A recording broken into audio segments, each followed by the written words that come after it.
Bien, Monsieur le Premier ministre, Mesdames, Messieurs les ministres, Mesdames, Messieurs, merci d'être disponibles pour ce Conseil de défense. Les frappes que mènent depuis hier matin les États-Unis et Israël contre l'Iran ont conduit à une escalade régionale sans précédent. Et les attaques de missiles, de drones lancés en réponse par l'Iran d'une manière totalement disproportionnée et indiscriminée ont touché des emprises militaires, de nombreuses cibles civiles chez nos partenaires et alliés de la région.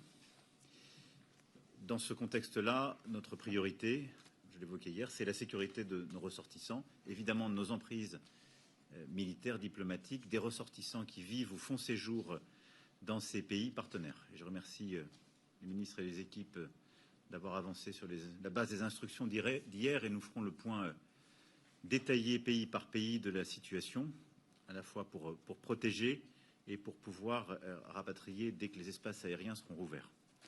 Ensuite, il y a la sécurité et la souveraineté de nos partenaires dans la région.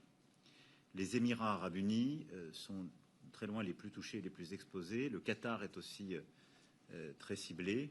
Tous les autres pays de la région ont été frappés.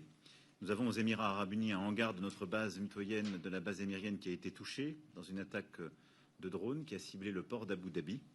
Les dégâts ne sont que matériels et limités, il n'y a aucun blessé à déplorer.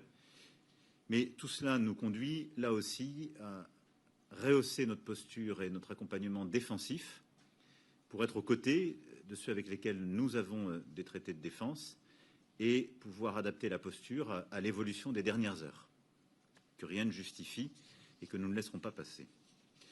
Nous avons, dès les premières heures, pris nos responsabilités, en effet, pour protéger nos ressortissants, nos intérêts, être aux côtés des pays de la région, et nous continuerons de le faire.